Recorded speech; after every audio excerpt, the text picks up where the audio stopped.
Good afternoon, and thank you for joining us today. My name is Jamie Lavin, and I, along with my colleague Ryan Whalen, lead the local infrastructure hub for Bloomberg Philanthropies. On behalf of Mike Bloomberg and Jim Anderson, the head of the Government Innovation Practice, it's my pleasure to welcome you today. This session is brought to you by the U.S. Conference of Mayors and Results for America.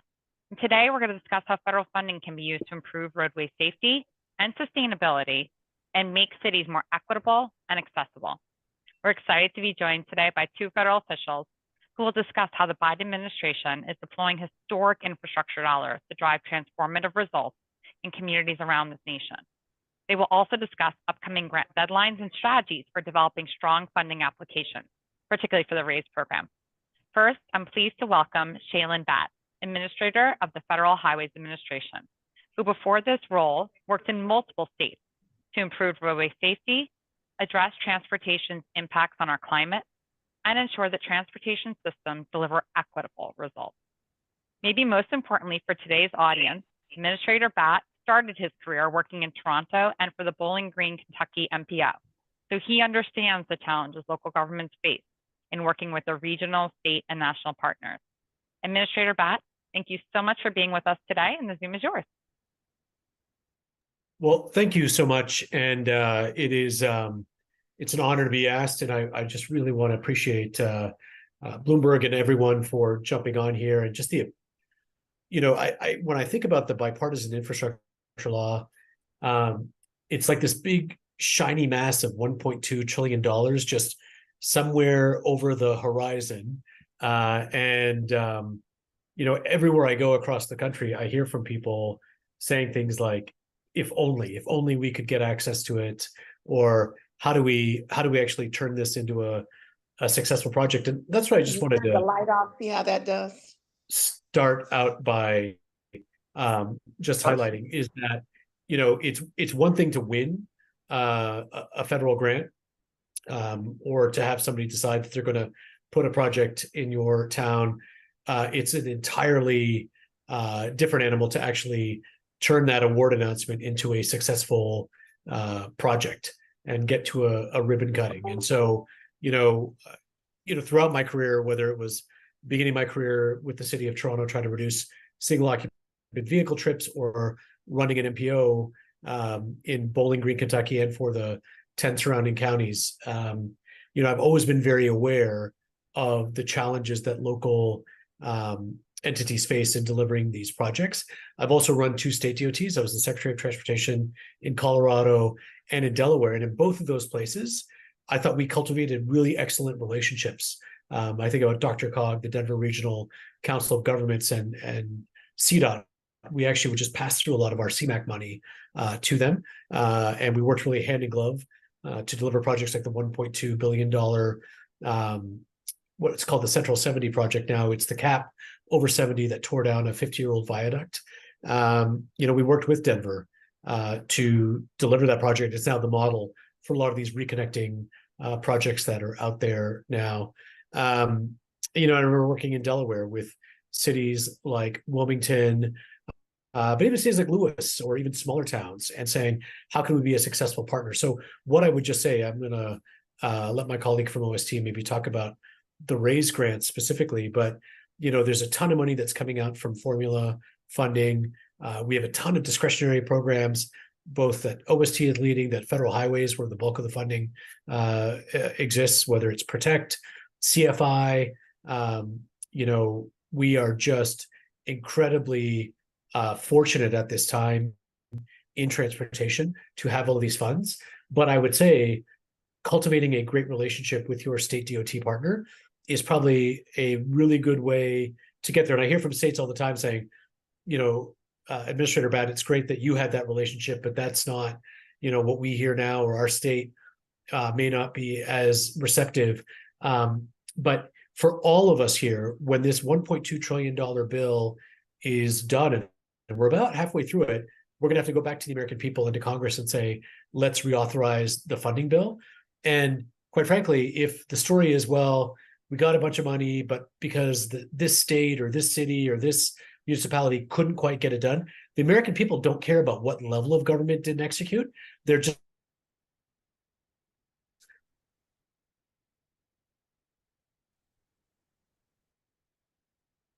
and you didn't turn it into a successful project. The Federal Highway Administration is there with you. So with that, I will pause, and I'm available to stick around for questions if you'd like, but turn it back to Jamie. Thank you so much, Administrator Batt. I think you couldn't be speaking truer words.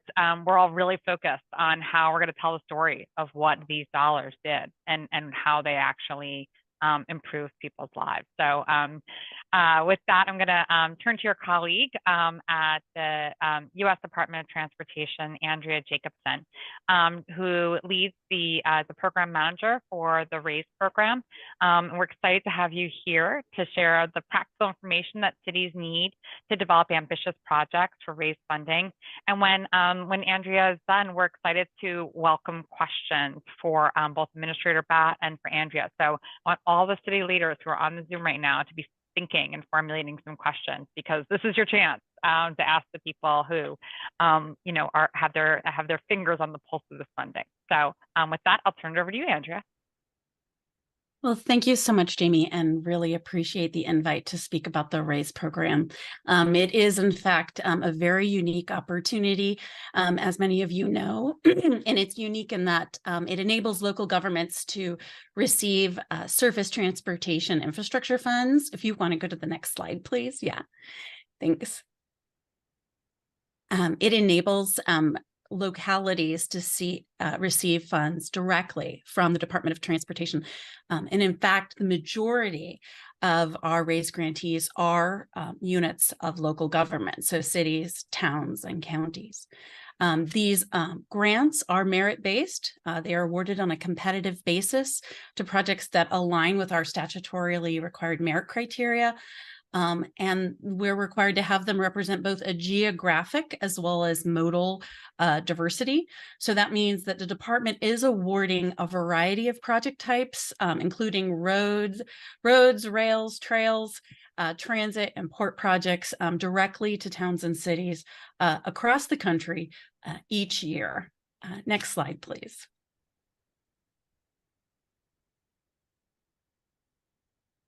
So we know from the most recent round of RAISE that projects compete well when they have written a compelling story.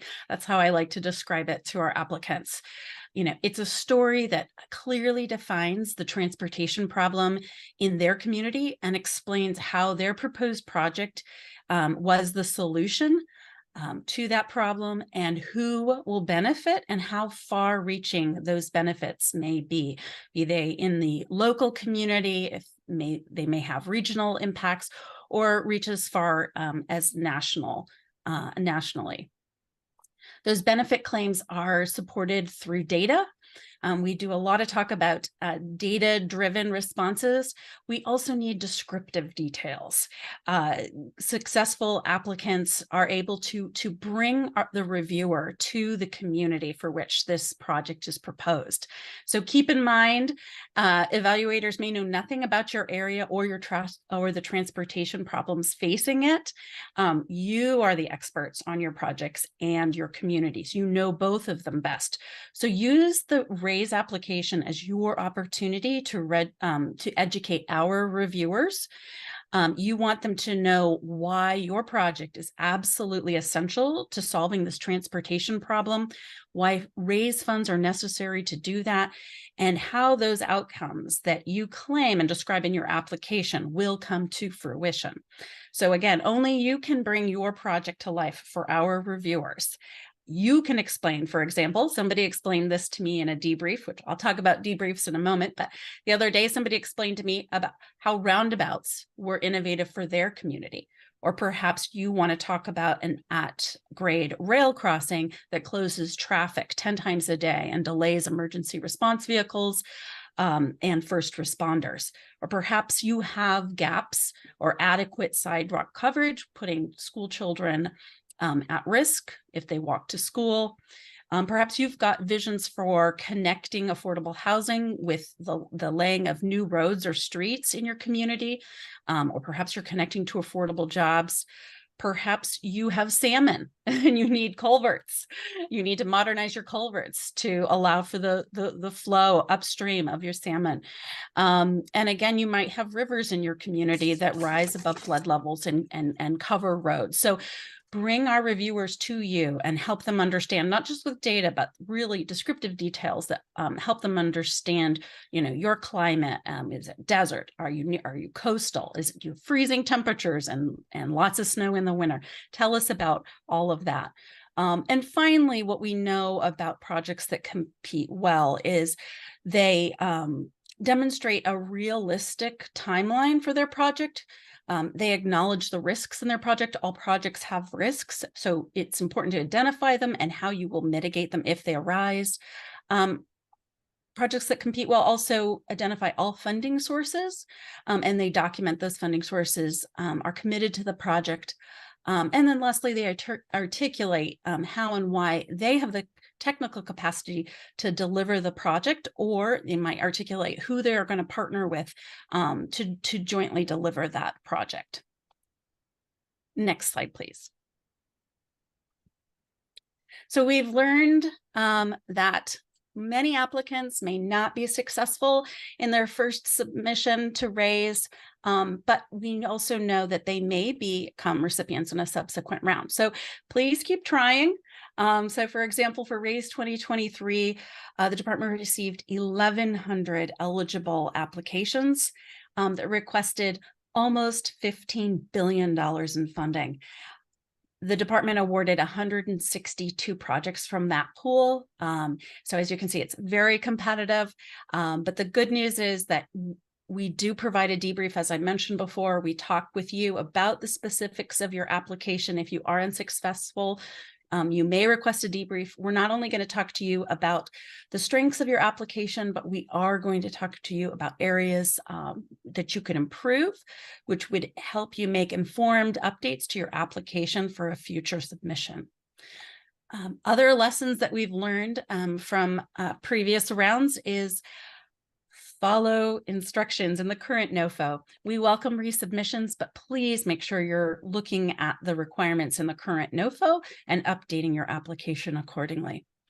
I also want to stress that all eligible applications receive a merit evaluation. So you really want to knock it out of the park on that merit criteria first portion, and then you want to knock it out of the park there so you can continue on, or your application continue on for that next level of review. Again, as I mentioned before, you want to make sure you're including that supporting data-driven response, as well as details to evidence that your project is addressing the problem according to the merit criteria, and that the project will be ready to go. Another lesson learned is we need to see clear scope of work, and the scope of work should include eligible activities under the RAISE program. Another kind of lesson learned is making sure that you carefully identify your project location.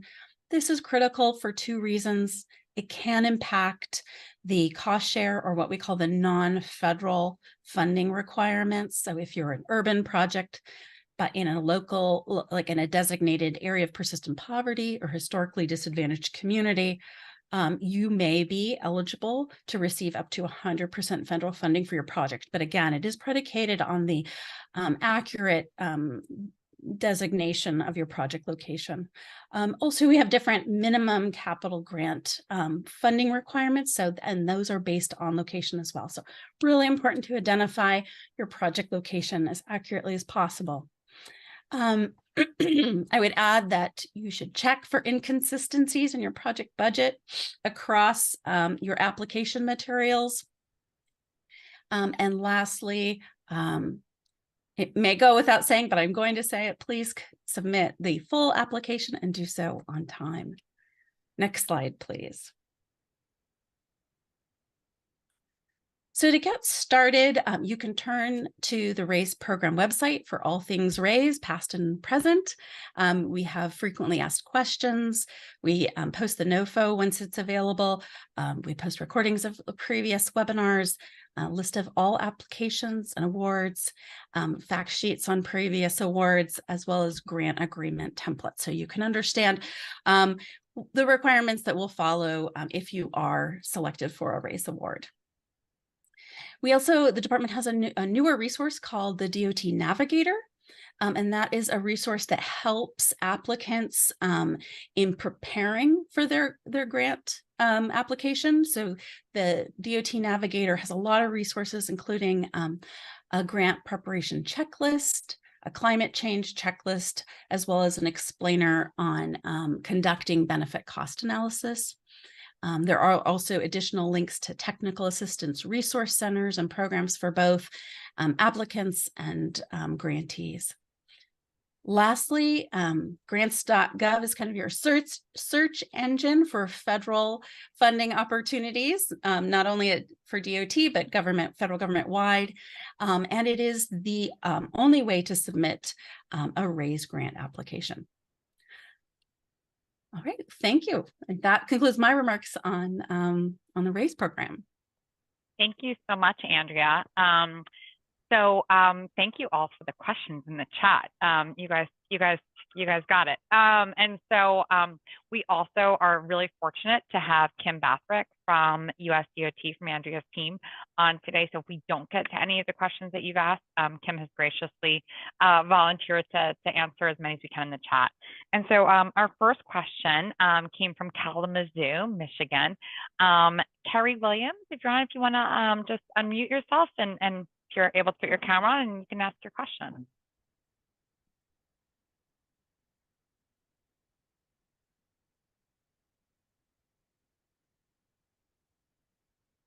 I know sometimes it takes a little bit to find that unmute button. So I will help Terry.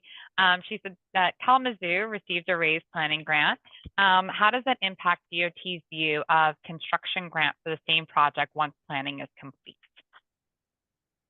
We have recipients who return after they complete their planning project, or it's well underway, then they are eligible to reapply for a construction capital grant. That is permissible under the RAISE program. Fantastic. Our next question comes from Mayor Aquanetta Warren. Mayor Warren, do you want to ask your question?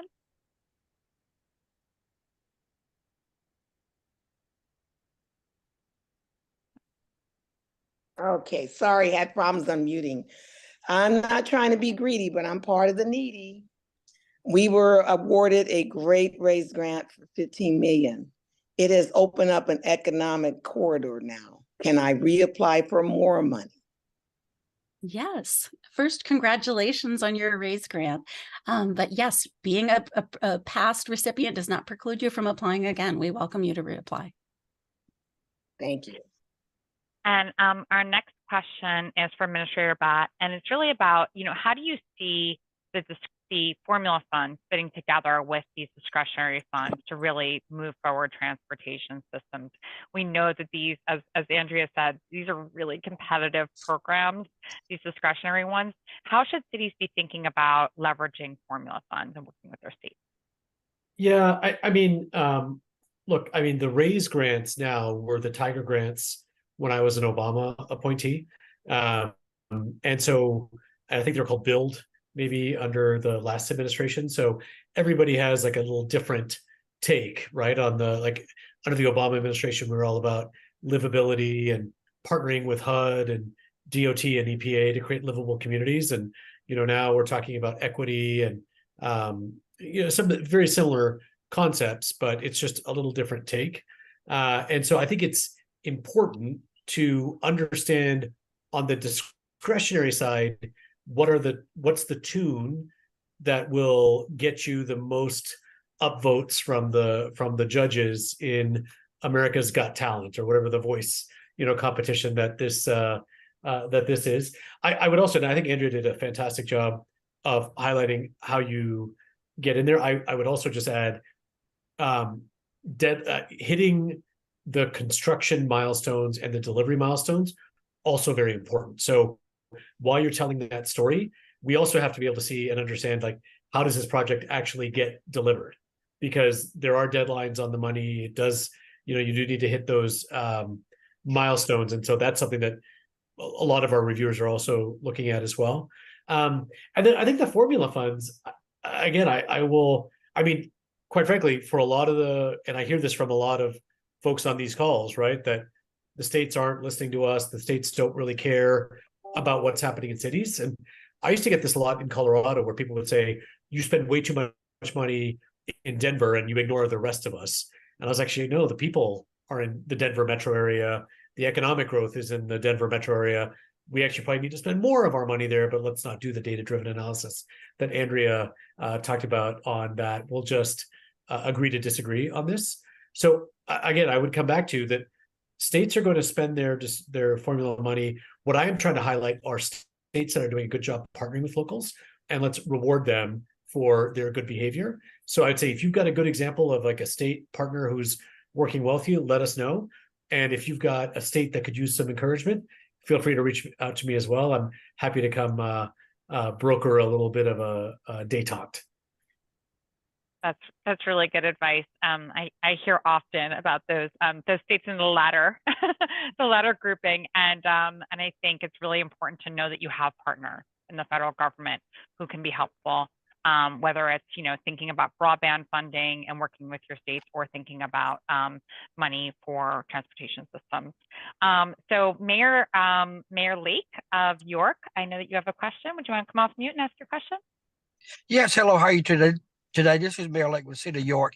We applied for the RAISE grant last year. We were not awarded. During the debriefing, it mentioned that we did not have the data-driven information that you referred to.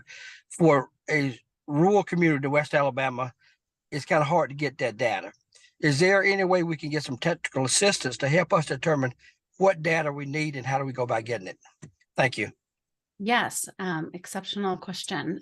We have recently put more tools out for applicants. The ETC Explorer has a lot of data on how your community may be disadvantaged or transportation disadvantaged, and it includes a wealth of data that you can use in your application, and you can find a link to that on the DOT Navigator.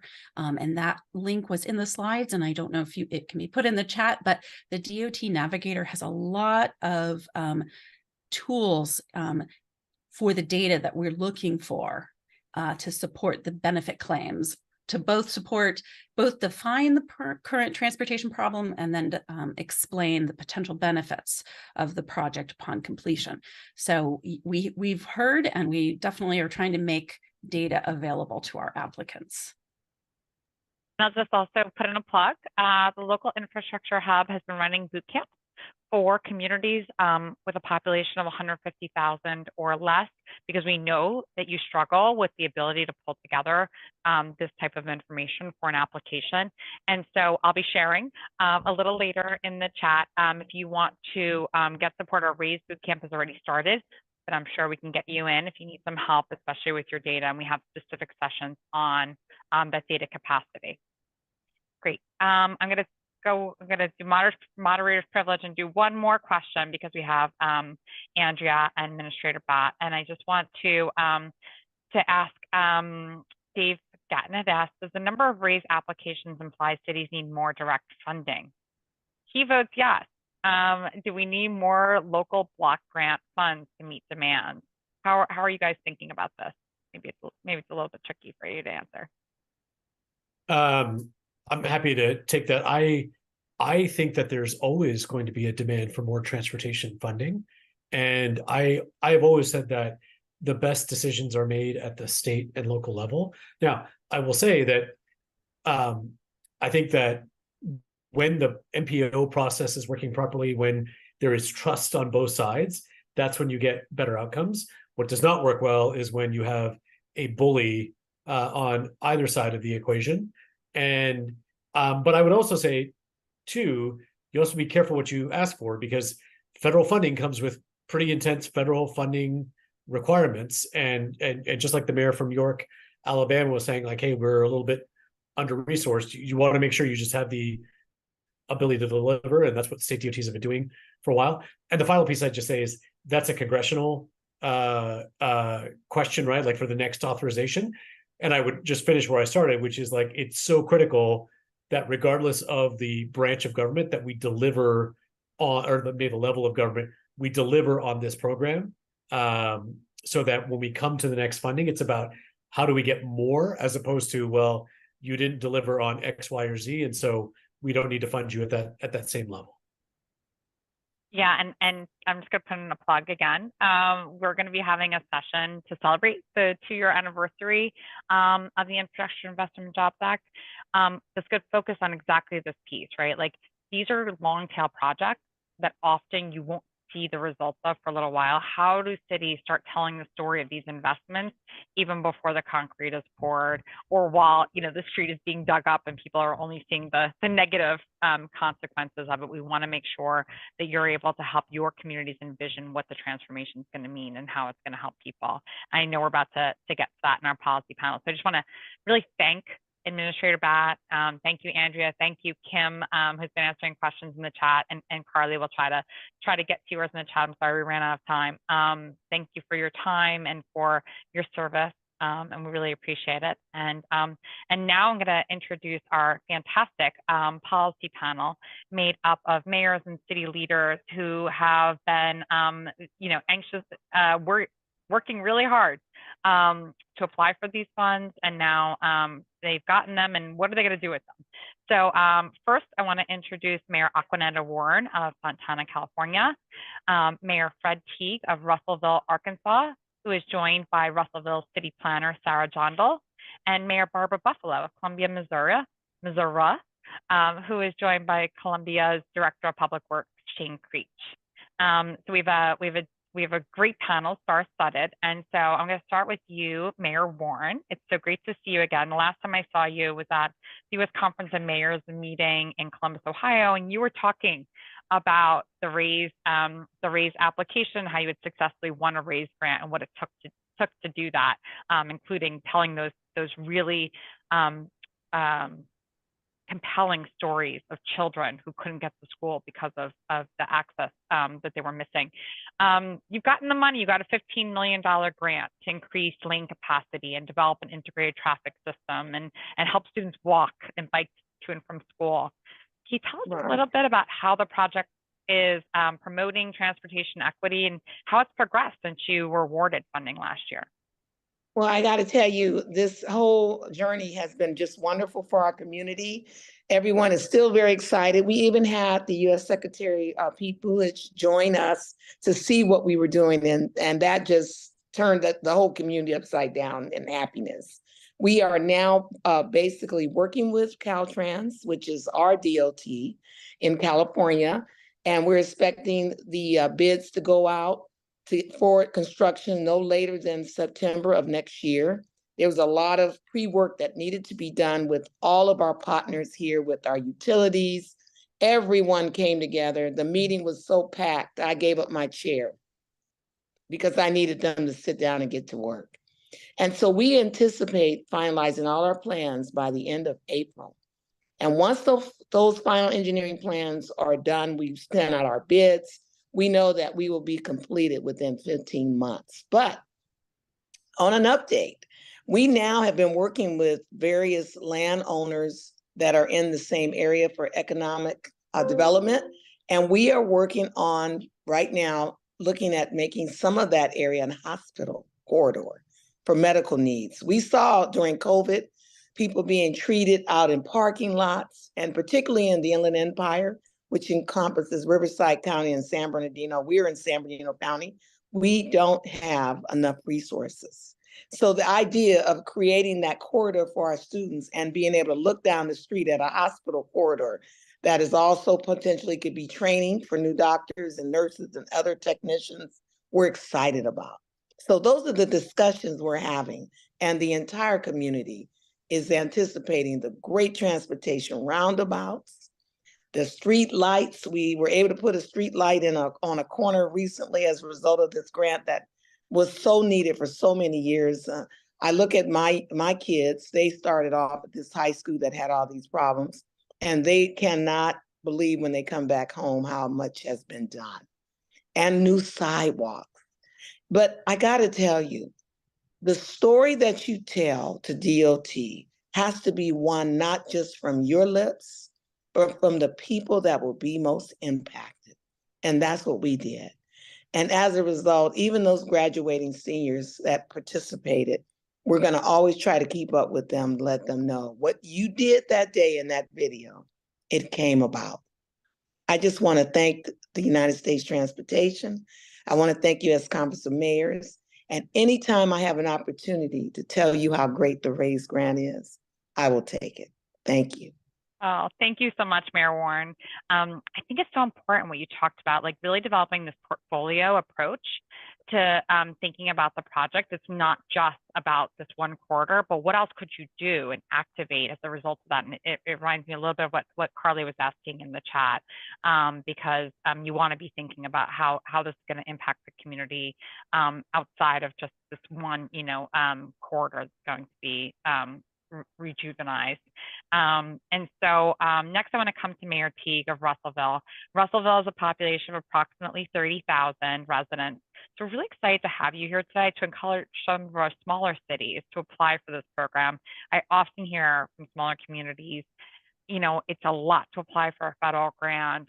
It's going to go to the bigger city, nearby. Why take the time? So I think it's really important to hear from some of those success stories. And so I'd love for you to talk about your $24 million grant to build 13 miles of multi-use trails and about how that project and what it's going to do for Russellville's residents. I don't know how you follow Miss Warren there. I mean, I love her story. I love her enthusiasm. It's pretty amazing. I'm super proud. I'm a first-term mayor. I was not a politician, so I was a businessman. But prior to me taking office, Sarah John Dahl, our city planner, came to me and the previous mayor and said, "Hey, we'd really like to. We would like to be able to apply for the RAISE grant." And I was in full support of her doing that. And I'll be honest with you, her effort was basically, because this was our first time to apply, and she's like, "Man, we just want to apply so we can get some feedback, because we had a neighboring city that it took them 5 years, and so, or 5 different times. And so as they were as Sarah assembled a team of people to really work and get along with our engineers, because Sarah and I have a belief that quality of life, quality of place is the most important thing for a community. And I want everyone to hear quality of life, quality of place is workforce attraction. That literally attracts workforces. We actually have a $68 million plant investment from Owens Corning that's about to break ground, meeting with them later this afternoon. And one of the things that they said at our chamber meeting was the reason they chose Russellville was quality of life. So don't look at these things as just infrastructure and trails and different things. These are workforce attraction. This makes quality of life, quality of place for all of our citizens. And so it's so important that you look to these things. And so going back to Sarah, she and our city engineer and this amazing team just really put together this program. And we were able to partner with what was called the Arkansas Municipal League here in Arkansas and get access to some previous grants. So don't try to reinvent the wheel. Look at the wheel that's already been successful and model after that and use that as a template. We were able to do that, and they put together an amazing proposal and a grant. And at the end, I was like, I felt really, really confident that they were going to get this on the first time. I don't know if anyone else agreed with me, but man, it was amazing. And all of a sudden, I remember where I was at when I was with a state senator and a representative from one of our Washington congressman's office, and they told me we got the grant. And then I got the call that night from Congressman Bozeman. It was really amazing, and so just super exciting, great stuff. And like I say, our team just really, Sarah had the vision to say, "Hey, listen, let's go forward. Let's try to figure this out." She put the right team together. They put the narrative together. It is, like Miss Warren said, it is a narrative. It's a narrative of the people. It's their story. It's their trails. We already have over 12 miles of trail systems in Russellville. So this is going to be a complement that's going to connect us from the north, south, east, and west. And just a great walkability, connectivity is so important. We prioritize. We've got a $5 million project, drainage project we're about to wrap up right now by the end of the year. So we have sidewalks are such a priority to us because those are the roads for certain people. Some people don't have the luxury of driving a car, or even riding a bike. So they need to be able to walk, and they need to be able to ride their scooters or their wheelchairs. But like I say, to me, it's economic development. It's quality of place, quality of life for all of our citizens. And I just want to let you move on over to Sarah, because like I say, she's the one that put the nuts and bolts in it, and they're the ones. One thing I want to say is, just because you get the grant, getting the grant, I think Sarah and her team have figured out, is the easy part. It's getting it off the ground and getting the shovel in the dirt, and getting everything shovel ready is the hard part. But we have a great team that just works really, really hard, and I can't wait to see when they first get to break ground on this, because it's going to be amazing, and I'm super proud of all of our team and all of the team that came together. So.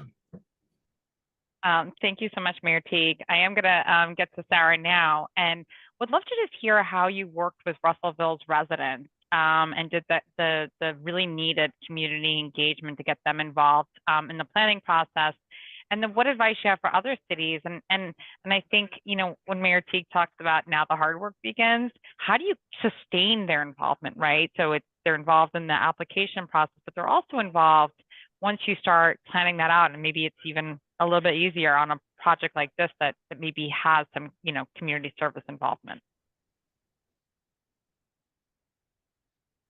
I think we have you on mute. Thank you for that reminder. I forgot that I needed to unmute.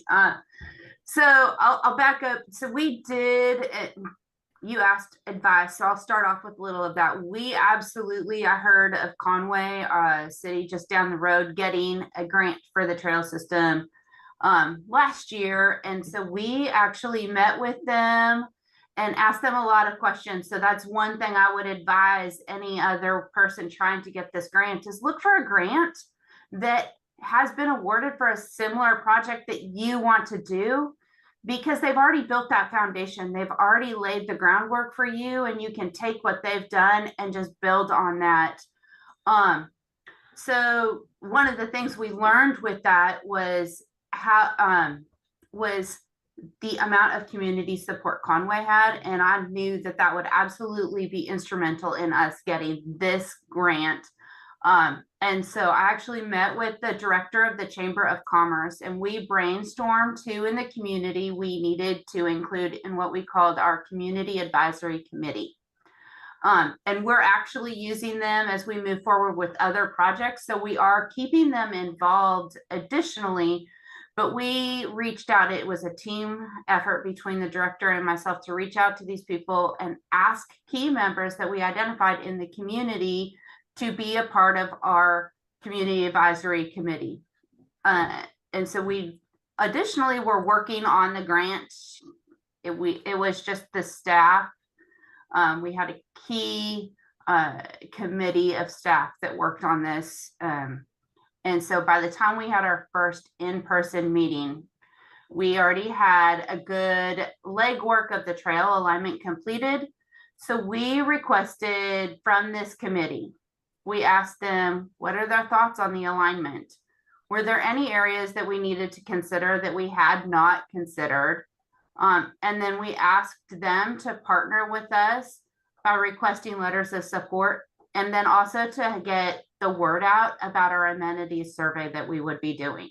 And so we went to that meeting and we had two asks of them, really. Yes, we wanted input on their alignment, but we really wanted their help with the letter of support and to help get the word out with the amenities survey. And so then when we launched our amenities survey, the community and that committee rallied behind us. A few days prior to launching the survey, we went out to the local trails and did a Facebook Live. It was myself and another team member, Armando, and we did that Facebook Live video in English and Spanish, just getting the word out that we're going to be doing an amenities survey and to keep your eyes open for that. So then when we launched that survey, everyone helped us by sharing the Facebook post and then telling their friends. So it was truly a community effort to get that. And in 10 days, we had over 1,200 responses. So this is a community of 30,000 people, and we had over 1,200 responses in 10 days. It was really, really exciting. And we knew that Russellville, they're interested. We're interested in trails. We want to see that quality of life, quality of place here. And we know they're interested in trails because we've done other surveys that have been open for much longer periods of time and didn't nearly get the support as we did on that. So it truly shows the support that we have in the community. And then also from our community advisory committee, we identified key partners within that committee to have one-on-one meetings with for this application process. And sorry, I lost my place because I have some notes. And so we met with different strategic partners. We met with the manager from our One Roof organization. They host or house our River Valley Food for Kids, and they also house our free medical clinic. And when we met with them, they gave us some comments or suggestions to help us make sure that we align this trail so that citizens would have access to their facility, because the trail does go right by that facility. We also met with the school district, and when we were talking with them and met with them, we talked about outdoor learning activities, but then they also highlighted neighborhoods where kids walk to the high school. And then we made sure that we were strategic on including links to those neighborhoods so that kids could get to school. And then we also met with the Arkansas Department of Transportation, and they had some comments, and we realigned our trail alignment to make sure that it worked for the Department of Transportation. And then the last thing I kind of want to go back to is the Community Advisory Committee. We asked them for letters of support, and we had over 30 letters of support for this RAISE grant. And I do think that's because we kept communicating with our Community Advisory Committee and letting them know what we needed and where we were with this application process. We were talking to everyone. We were sharing with our city councilor. We were talking to the Planning Commission. We talked with any group that we could that we were applying for this RAISE grant. When is a community like Russellville going to have $25 million, which is we were, shooting for $25 million. When are we going to have that kind of funding to be able to build trails and to nearly double the amount of trails that we have in Russellville? And we were very strategic about the location of our trails. Our entire community is historically disadvantaged, but only 2/3 of it is areas of persistent poverty. And so although we have more trail alignments on our master plan, we chose the alignments specifically that lapsed not only in the historically disadvantaged, but the areas of persistent poverty. So we had both of those key points in our application. So we were very strategic about the location that we were choosing. So advice for others, definitely look for projects that are similar and ask questions, reach out, ask them for their application and build on that. I know Andrea Jacobson hit on this at the beginning. She hit on it in the webinars as we were getting ready to apply for the RAISE grant, but read the NOFO and then reread it. And then really look at that rubric and pay attention to the high categories and look at your grant. Can they hit the high categories in that rubric? Sarah, that's so helpful. I'm going to just stop you there because I want to make sure we have enough time no, I love the enthusiasm. And you hit so many points that are super important. And as somebody who sends a lot of surveys and doesn't always get as robust of response as you do, I think it's incredible. And there's going to be some Zoom polling at the end of this. So I want everyone to remember what Sarah said and how important it is. And that tie-in that you made to Justice 40 and really targeting those communities, making sure that showed up in the application, I'm sure was very, very helpful you know, with the reviewers. And I would just, picking up on something that Andrea and Sarah and others have said, make sure that you have somebody who doesn't know anything about this project or about your community read your application before you submit it. Because if they don't understand it, guess who else isn't going to understand it? USDOT. And so you're so in it and you get it because you've been living this and you're so excited. You need that outside perspective. That's really clutch. Now I have to come to Mayor Buffalo, who I know you chair the Environment Committee for U.S. Conference of Mayors, and that sustainability is really at the heart of your agenda as mayor. Columbia received a $23 million raise grant for a range of activities, one was to electrify the bus fleet by 2032. Can you talk a little bit about the project, how it's going, and how it's going to help your city meet your equity and sustainability goals? Yeah, thanks, Jamie. Yeah, happy to be on, and like the previous mayors, really happy to get money. So thank you, Department of Transportation. You know, the city of Columbia, we obviously have been measuring our greenhouse gas emissions for numerous years, both in my previous life and now in this seat as mayor. And our municipal fleet makes up about 23% of our greenhouse gas emissions as far as I measure for our municipal operations. And we have one electric bus that we bought in 2015. Since then, we've grown it to 4 electric buses. But we've been limited because of our space and capacity at what we lovingly called our bus barn. And so this is my thanks to the Department of Transportation for funding the unsexy things. Because we know it's exciting to talk about purchasing electric buses and the opportunity here, but it's impossible for us to grow our fleet if we don't have the capacity and the electrical upgrades to actually support those fleet. And so for us to move towards our goal of zero emissions, so basically 100% of our fleet by 2050 to be zero emissions, we know we need to have the non-sexy things there, like the infrastructure and the space to store them. As we were going forward with this, one of the things that in talking about, I think you touched on it there in Arkansas, you know, our staff, and I know Shane's on our public works director, we don't have a full-time grant writer within the city of Columbia. So I know that they applied once before, got fantastic feedback, and then applied again.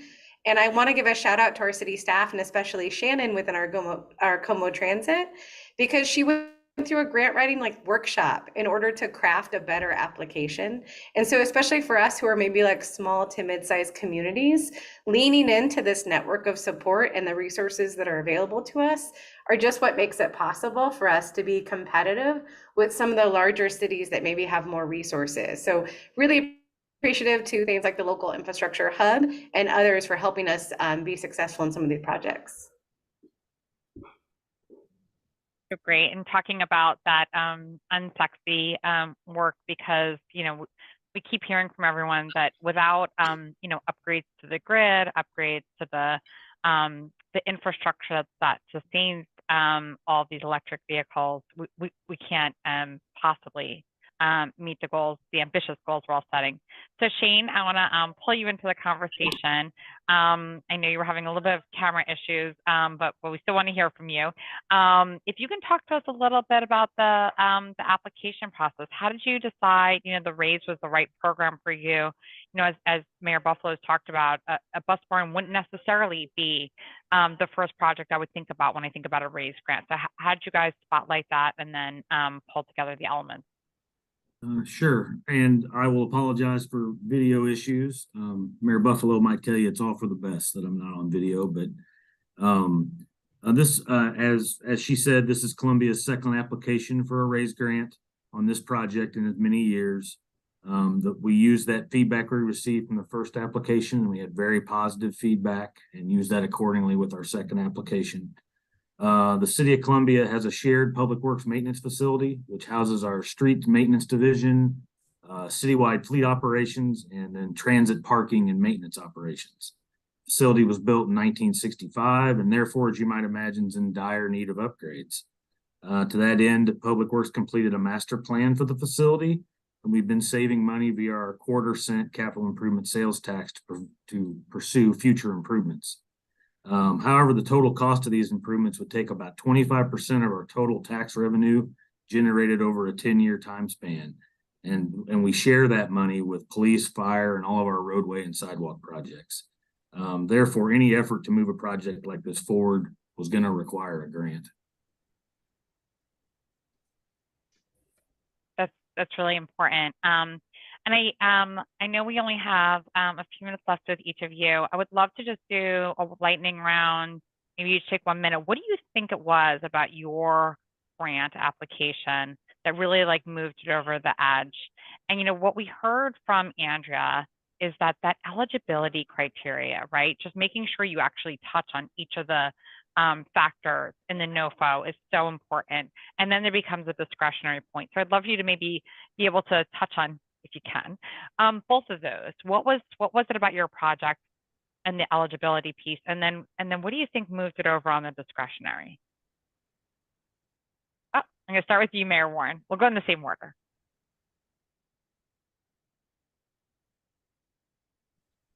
I'm having the audio problem too. Can you repeat that question? What do you think set your project apart? I mean, you had the kids, so obviously that helped, but you still Right. had to have the right project. What do you think it was about your project that made it sing this time? We were able to connect 2 interchanges and 2 freeways, the 15 and the 210, with the span of property involved. And we also were able to connect another city. The high school that we worked with actually is in another city, the city of Rancho Cucamonga, but the majority, 70% of the students are from Fontana. And we also had partners at the state that wanted to fix the area in front of their facility. So the more partners we brought to the table, it was almost like not just 2 for 1, but 20 for 1. And everyone had a story of how it would impact them. But I got to tell you, the first wasn't the charm. We applied 3 times and we were consistent in making sure we got those briefings. The staff at U.S. Transportation is second to none. They will work with you. They will show you where you had your shortfalls. They will assist you in getting recommendations to get to the right people for your engineering studies. And it was just, we basically sat and listened to every detail from their lips, and we made corrections accordingly. But the bottom line was the partnerships we established throughout the area that were going to be impacted by this grant. Okay, I'm going to come to you, Mayor T. Well, I was not actually involved in the application process that much, but if I can give any advice to mayors out there, support your team, give them your 100% support, back them up, encourage them. And when you get the grant and things are going slow and you've got to go through the NEPA, you got to go through all of the different things, give them your support, give them your patience, let them know, hey, listen, I know it's a process. Thank you for doing what you're doing. They're pushing through a lot of paperwork. They've done a lot just to get you there, but just encourage them in the process. That's the best thing I can do is be the best supporting role player I can be, because they're all doing an amazing job. Oh, that's awesome. Thank you, Mayor Teague. I think your comment with Mayor Warren is really important, and it harkens me back to words Mike used to always say, which is the most important thing he ever did as mayor was build a team, right? Build the team and then support the team. And so, and then I think, use your convening power that Mayor Warren just talked about, right? You're as the mayor, you don't have to be the one filling out the application. Hopefully your city has enough people working for you that you're not the person filling out the application. We know there are some small cities where that's not the case, but what could you be doing to convene folks? I'll pass it over to Sarah. So I think really what kind of probably pushed us over is that we really tried to hit all the high points in the rubric, and we had all of the community support. And we really believed we could do it. We really did. It took Mayor T coming along and saying, yes, you can absolutely do this, to pull the rest of the team in, but we all believed we could do it. So we worked tirelessly, lots of weekends to pull off this application, but it was well worth it. And it's going to make such a huge difference. We know it's about $1 million a mile for trails, and we're maybe getting a quarter to a half a mile a year. So for 13 miles to get this done in this amount of time would not have happened without this funding. That's great. And I'm gonna we're gonna pull up a poll to get some thoughts while we ask Mayor Buffalo. What made the difference in your application, you think? Well, similar to Mayor Teague, obviously I'm thankful I didn't have to write it. But I think the big thing besides the supporting of the staff is that is as the mayor kind of setting the high level vision for where it is that we're going, focusing on these big goals that we have, sustainability and resilience and investing in our disadvantaged communities is key to the success for the future of our community. And I think from the mayor's office, that's one of the goals we have set. And so I think that obviously shows that we're committed to the plans that we've put in place, that we're putting out there, the request for funding to implement those plans. Because I know for us, like the location of this, one of the big things is it's also going to help us with our new homeless shelter that we have going in that has wraparound services. And we know we need to connect those community members throughout the services we have available in Columbia. And so the bus barn, the opportunities, the improvements to this site, it's all just them putting into implementation the goals and the plans that we've set from council. Great. And Shane, I'll give you the last word. Do you have anything to add? The only thing I think I'd add is we knew we needed to do something. And so we had already completed a master plan for our facility. And I think that really helped show our commitment to the project, that we had already put some money into it. I find that tends to help.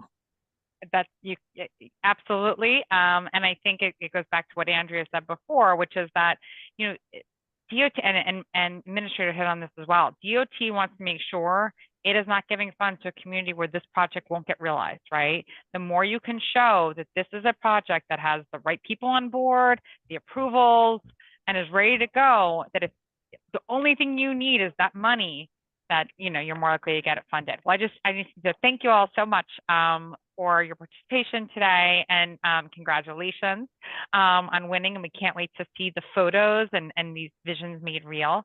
And then I put a lot of things in the chat while we've been talking.